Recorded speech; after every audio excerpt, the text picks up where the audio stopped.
So I know you've heard the word tumor before because I mentioned it yesterday. Remember what tumor is? Any ideas?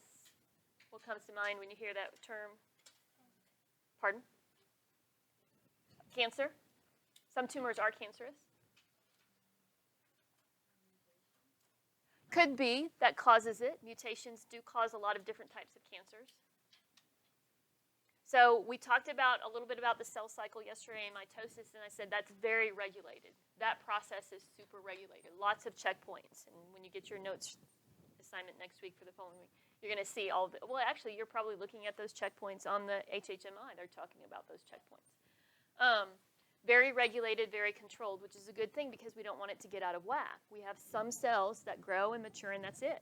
We have other cells that constantly have to continue being replaced. So we want those to be happening in the places that they're supposed to.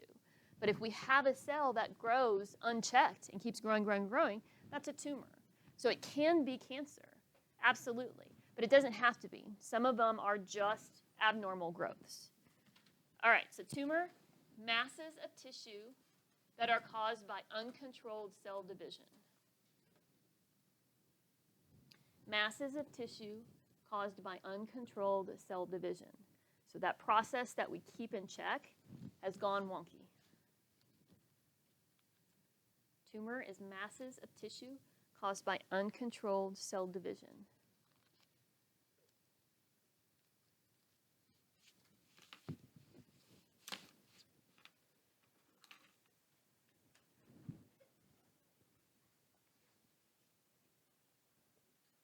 Some of them are cancerous and some of them are not.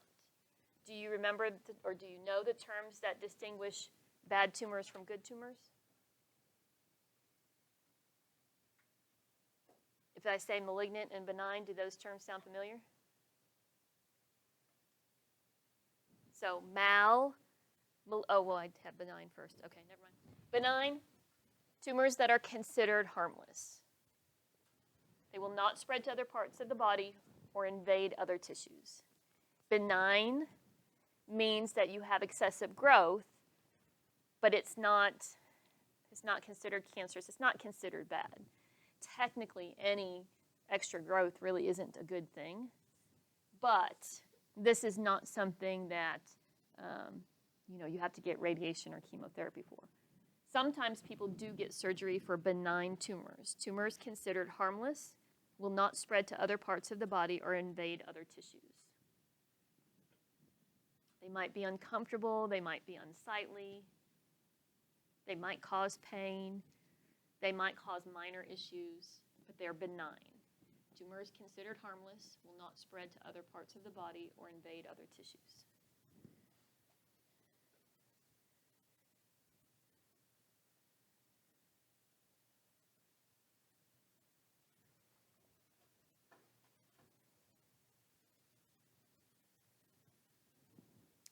So malignant, those are the bad ones. Malignant tumors are cancerous tumors which can invade other tissues and spread to other parts of the body.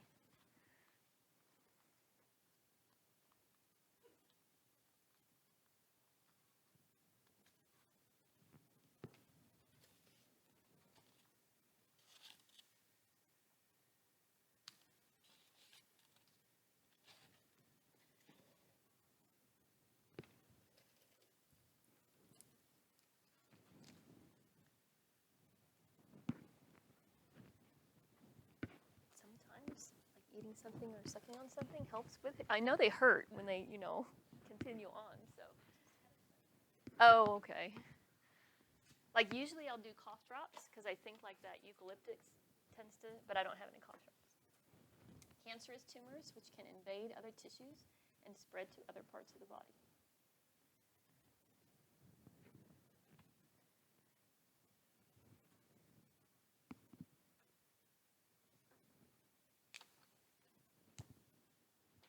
So both are tumors, both are growths, uncontrolled growth. But for a benign tumor, it's going to be contained to a place. Malignant tumors, those cells can break off, if you will, and travel through your body and go to other places and then start growing there. And that's the problem with them. I'm hoping metastasis.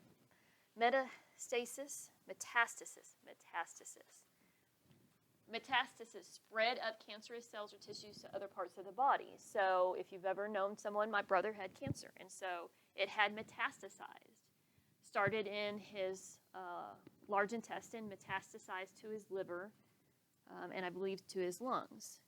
And so that's when they go to other places and they start damaging other organ systems, other organs for other organ systems. And that's what makes cancer so bad. Because a benign tumor, you can go in, have surgery, take it out, and everything's good to go. Malignant tumor, if you don't get all of those cells, they can still come back and they can still go to other parts of the body and start all over again. If they metastasize to places like your brain, lungs, and start growing there, it's very hard to get that out. It's very hard to do chemotherapy. It's very hard to do radiation in these areas that are very delicate. So metastasizing cells end up being an issue, and that's why it's malignant. Malignant metastasis. I'm going to have to go back and do a pronunciation on that. It's like cinnamon or spaghetti. It's a difficult word. All right, biopsy. So you have this tumor, you have this growth. Chances are the first thing that you are going to do as a biomedical professional is you're going to take a biopsy to see what kind of cells you have.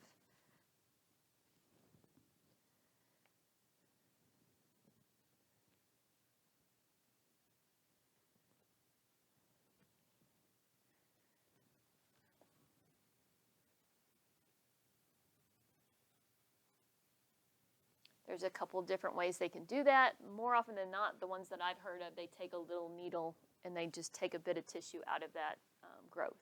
But you can scrape cells off as well with a scalpel. So biopsy, a sample of tissue is used to examine for disease. Needle biopsy, scrape with a scalpel.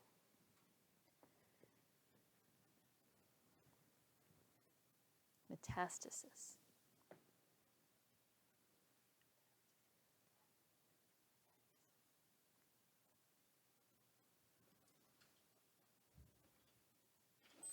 So they'll take those cells, they'll put them on a slide, they'll look at it under a microscope, and they look at those cells to see. They look for shape, they look for nuclei, they look for organelles, they look for overall quantity of cells.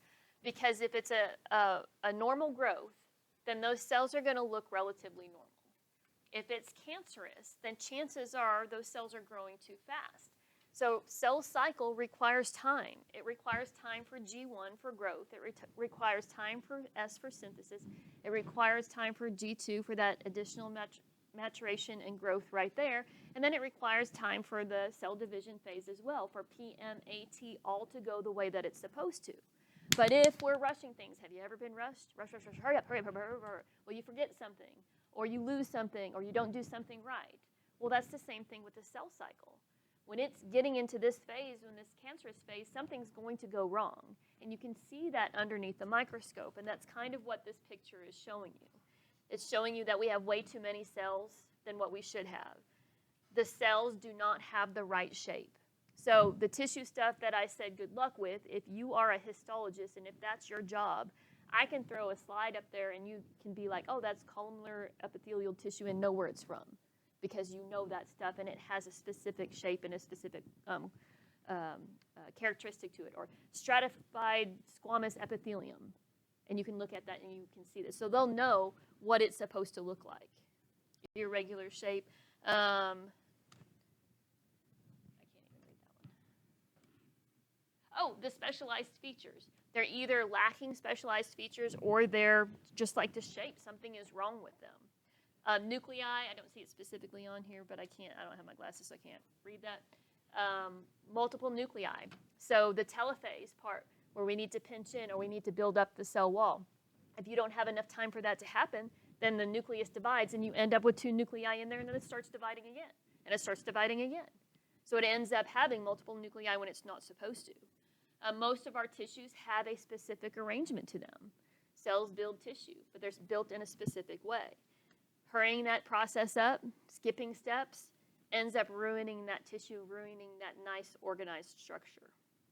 So a biopsy, they can look at these characteristics and see, is it just an abnormal growth, or do we have something malignant that's going on here? Somatic cell, we've talked about that before, haven't we? Somatic cells are our body cells. Gametes are the sex cells, eggs and sperm.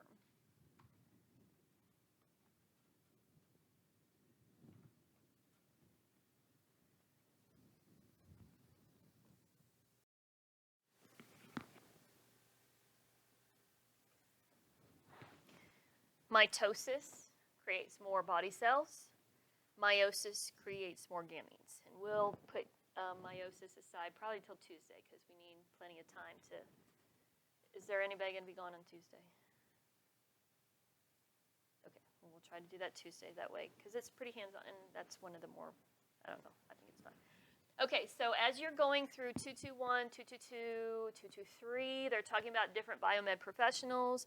I do not recall any career journals with that, but we want a very brief idea of what these folks do. You are going to spend time as a cytogeneticist. You're going to kind of do one of the things that they do. Essentially, you're working as a pathologist. I do think they're kind of putting you into the shoes of a genetic counselor. So cytogeneticist, pathologist, genetic counselor, just a very brief idea of what they do in that profession. Cytogeneticist, pathologist, genetic counselor.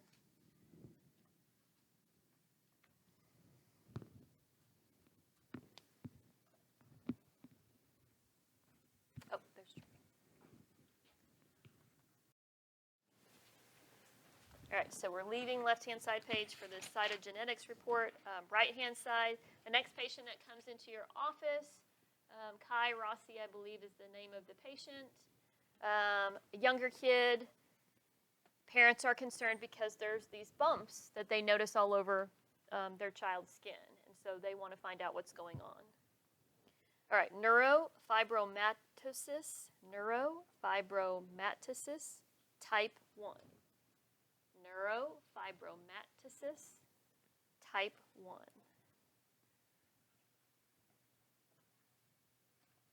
Neurofibromatosis type 1. So obviously we're going to abbreviate that. NF1 is our abbreviation.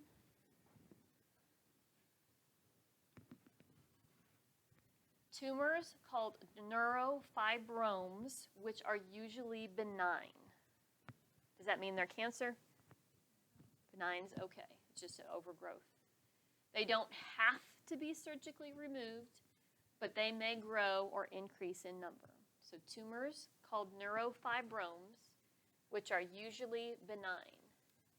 They don't have to be surgically removed. It's not required. But they may grow or increase in number.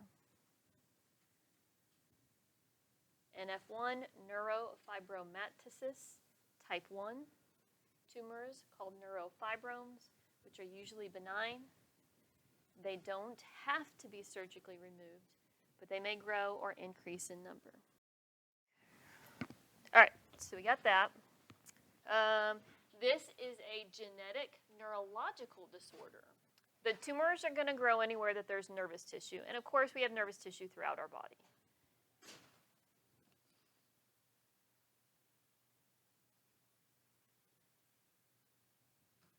I guess we'll go ahead and do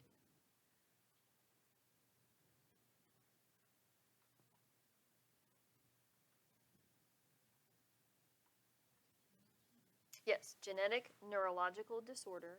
The tumors grow anywhere there is nervous tissue.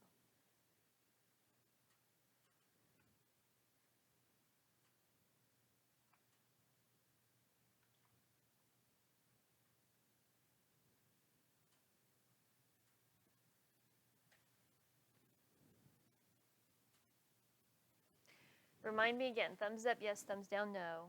Somewhere in the middle, somewhere in the middle. Who's done Punnett squares before? Somewhere in the middle, somewhere in the middle. Like, have you heard the word? Okay, like you make the little box and you put the letters in to see. Okay, all right, sounds good. I know McAllister usually all does that, and Zane's McAllister too. Dihybrid cross too? Okay, good, good, good. Anybody else familiar with a dihybrid cross?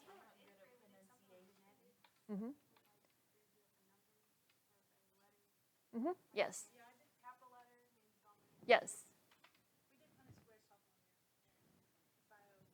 Makes sense. Makes sense. Makes sense. Not always. We don't always get to dihybrid cross, before you get here. And we're only going to touch on it because I'm going to show you a way to kind of cheat. Because dihybrid means 2, but we can look at 10 characteristics and imagine a big, huge Punnett square for. So I'm going to show you a way to cheat with laws of probability for that. Okay, good. So the capital N, lowercase n probably sounds pretty familiar to you. So capital, capital, or capital lowercase. That's a genotype. We always write 2 letters for a genotype. People with NF1 have at least 1 copy of the faulty gene. NF1 is a autosomal dominant characteristic. So you need 1 copy of that capital N to have the ability to create those tumors. People with NF1 have at least 1 copy of the faulty gene.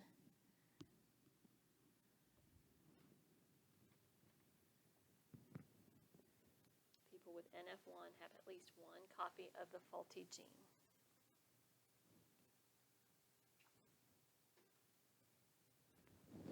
It's benign growth, but the disease is usually progressive. Progressive diseases means your symptoms, the tumors get worse, you're going to grow more tumors. Benign, yes, so this is benign, so it's not malignant, it's not cancerous. The disease is usually progressive, so symptoms worsen, but patients have normal life expectancy. Disease is usually progressive, so symptoms worsen, but patients have normal life expectancy.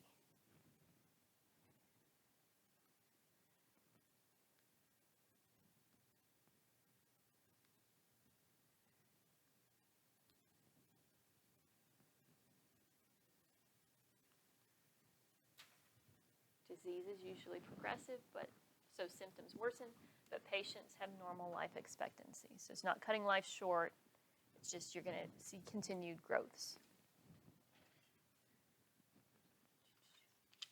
In terms of how people get the disease, half of the people with NF1 inherit a faulty gene. That means they get it from their parents. The other half of the people with NF1 have a spontaneous mutation in the DNA of a gamete, in the DNA of a sex cell. So half people with NF1 inherit a faulty gene. Half the people have spontaneous mutation in the DNA of a gamete.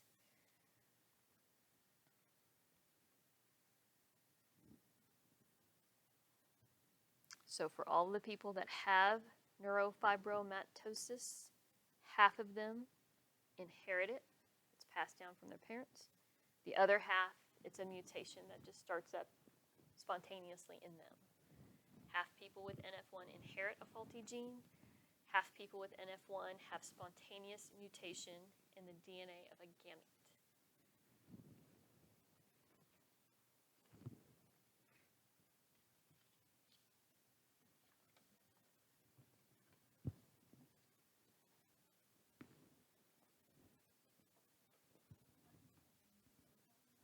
Mutation.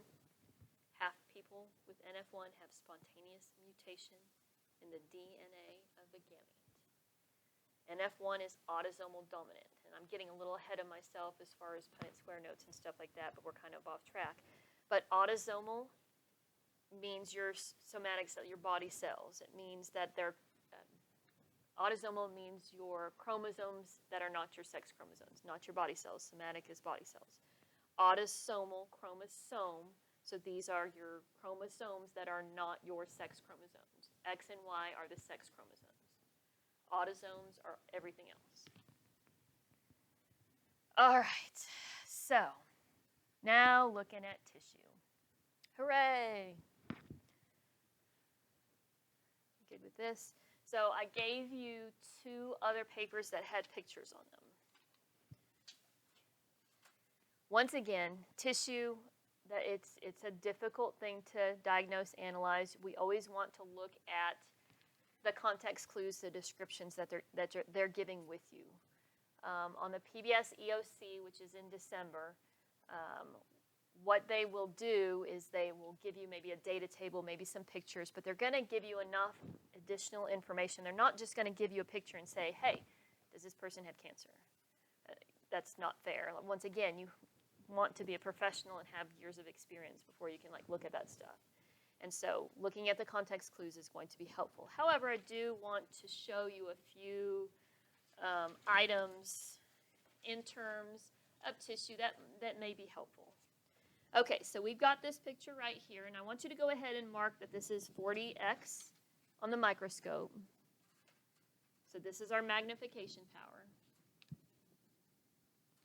And we're looking at 3 regions. This is skin, a cross-section of skin, and we're looking at 3 regions here. So here's region number 1, region number 2, region number 3. So this is 40x is our magnification power, region 1, region 2, region 3.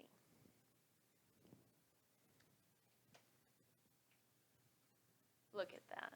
That's just a mess. I mean, it looks like there's all sorts of stuff in there that's going wrong. But this is actually a normal cross-section of skin. We have lots of stuff there, and it's magnified, 40 times. So we're looking at a small area, and there's a whole bunch of stuff. Chances are we've got pores, we've got hair follicles, sebaceous glands, you've got normal fat tissue cells, stratified squamous epithelium that's developing itself. There's a whole bunch of stuff that's actually normal. And even a pimple is going to be, abnormal, but it's not considered a tumor or anything like that. So for this guy right here, let's go ahead, this top picture, this is normal. Just because we have these irregular surfaces, that could be a hair follicle, that could be a pore, in your skin. So this is a normal picture of a cross-section of skin.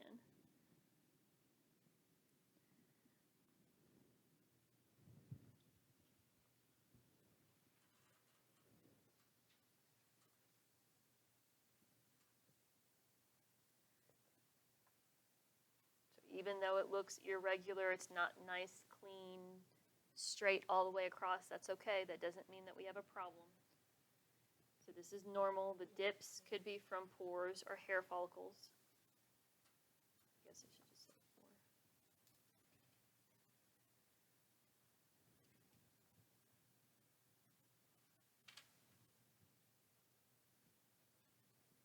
So we're going to give a brief summary of what each one of these regions are.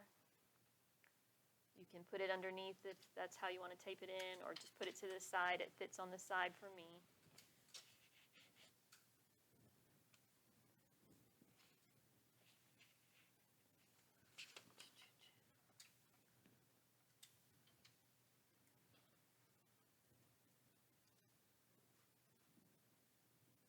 All right, so this very first region right here is the outermost protective layer.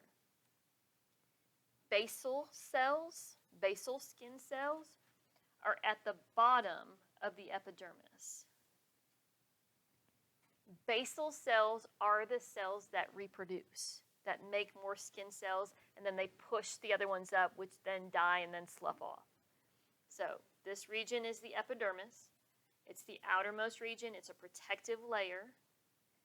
Basal skin cells, basal cells, are at the bottom of the epidermis.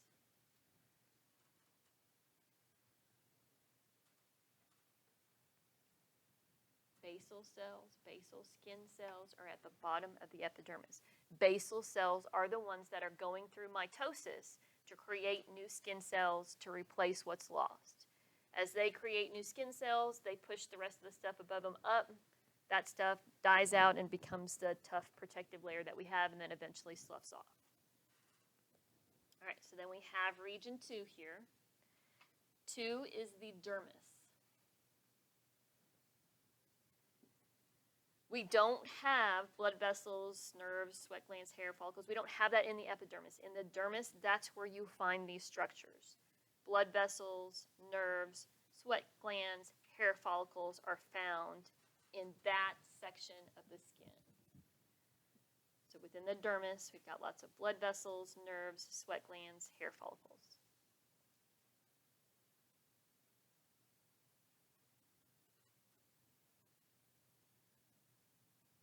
Have you ever had like a rug burn where it's obvious that you've lost some skin, but you don't see any blood? If you've ever had that happen, chances are the damage is to the epidermis and not gone down to the dermis because you haven't broken any blood cells. It's usually kind of like wet. I mean, there's usually like a fluid there, but that's just interstitial fluid that you're seeing. So if you've ever had like a rug burn that hasn't shown blood, you're damaging the epidermis, but you haven't made it down to the dermis. Blood vessels, nerves, sweat glands, hair follicles. And then finally, 3. When you look at 3, it looks like a whole bunch of empty space, right? Does anybody remember those cells that look like they're empty, but they're actually packed full of stuff?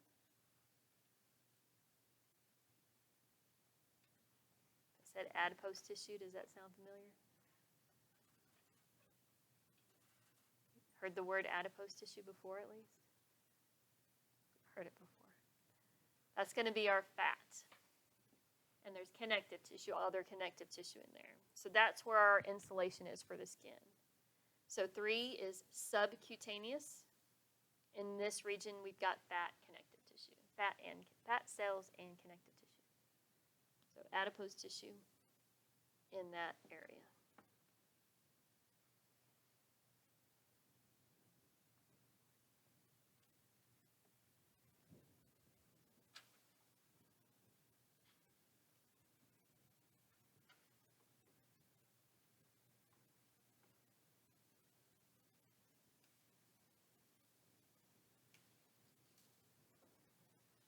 All right, so the second diagram, or the second picture that we have, this is 80x. Our magnification power is 80x, 80 times. It's a little bit closer than the one before.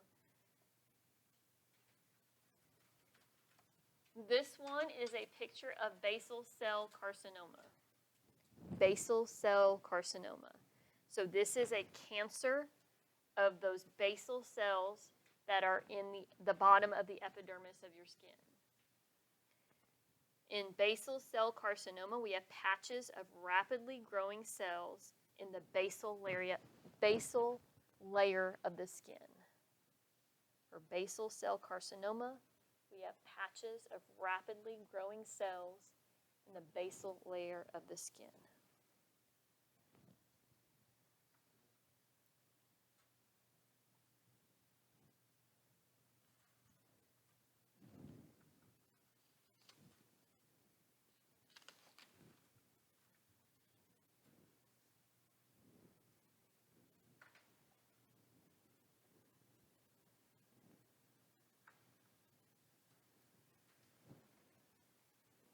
Patches of rapidly growing cells in basal layer of the skin.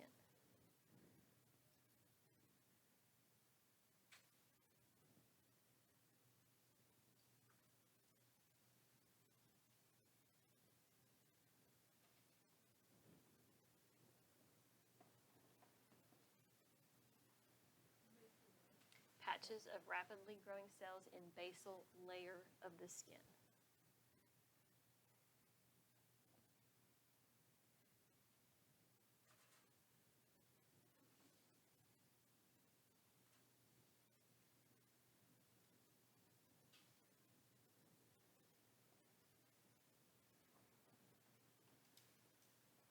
So the first image on the top, that was our 40 times image, and 1 was the epidermis. So when we get down to this 80x image, we're taking that one section, and that's what we're focusing on. So up here, this part right here, this is our epidermis, and the basal cells would be right here. These are the cells that are dividing and creating more skin cells and pushing the rest of it up. So now we're going to focus on this section right here in this next picture. So when we look at this next picture, that's what we're looking at. We're taking this right here and we're looking at that area right here.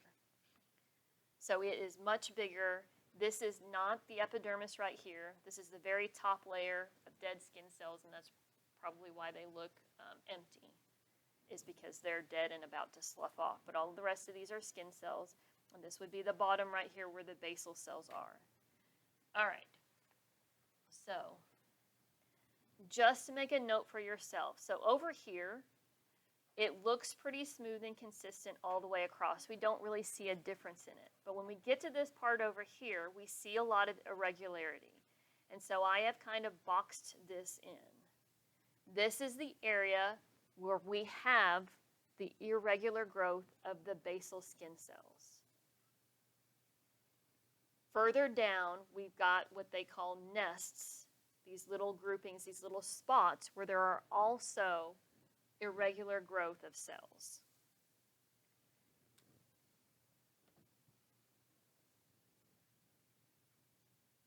So I've kind of boxed this in. I've started because this is showing the basal cell carcinoma. And then I've just kind of made note of the fact that there are nests. That means there's other areas of rapid cell growth.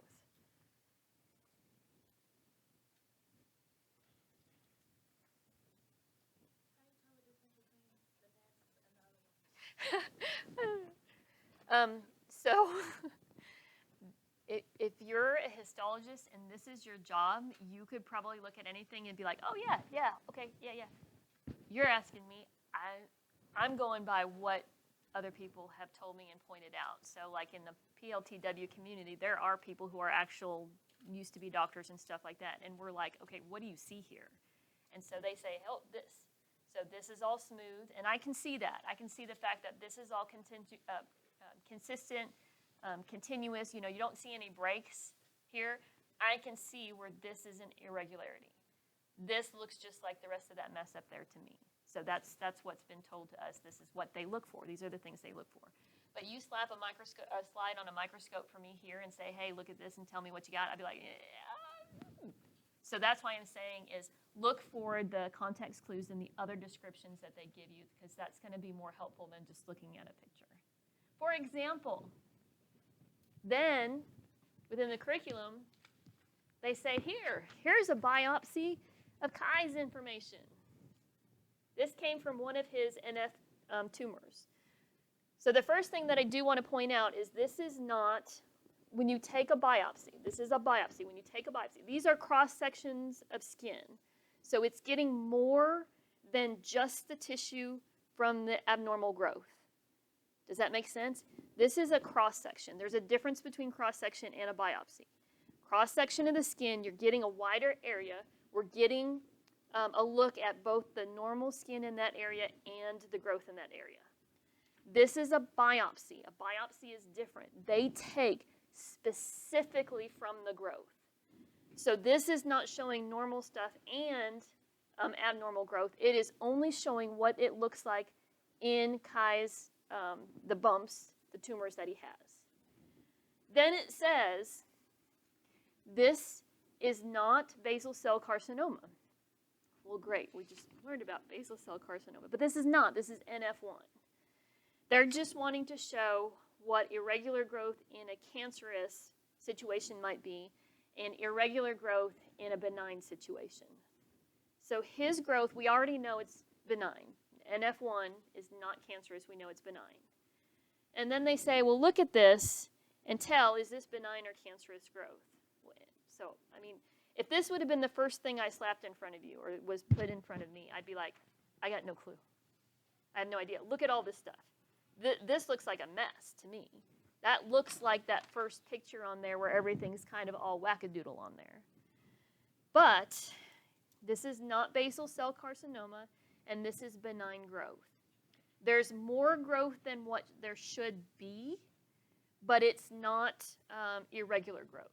So we compare that to this one right here. So this is 40x, and I'm going to put 40x on this one.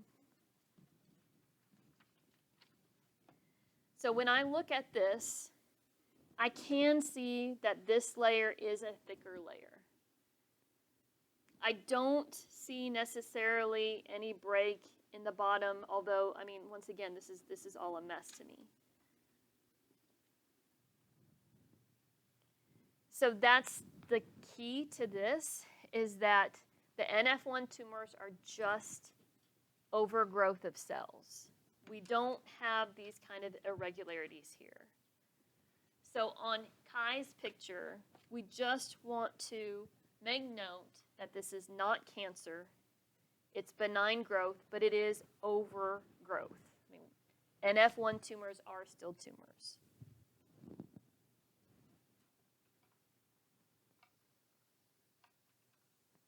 And so, yes, histology is difficult.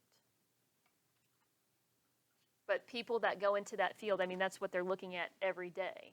And so you do a slide of columnar epithelial from, intestines or something like that, and you know what it looks like.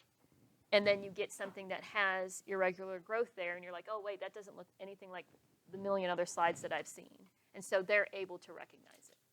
I couldn't tell you. I'm just giving you what I've got. And I will pray for each and every one of you.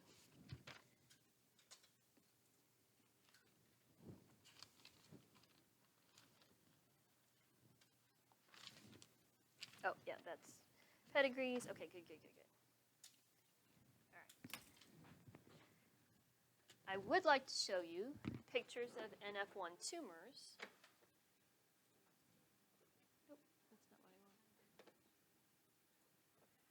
want. A lot of times when we think of cancer, you've got dead cells around it, you think black. But these would be an example of NF1 tumors. So we have these bumps, but they're pretty much contained. They ain't pretty. They may not be comfortable depending on where they're at. If it's on an actual joint, or if you ever get a cut in a weird place on your armpit or something, then you're constantly rubbing it. That's always annoying. So it's possible that you might have some surgically removed that are annoying or bothersome or painful. But generally speaking, you don't have to do that. You don't have to go through and have surgery, because these guys are going to be self-contained. We said it gets progressively worse as you get older and continue with it. So as you get older, you're going to have more bumps, but it's not something that's going to change your life expectancy. It's not something that's going to cut life short.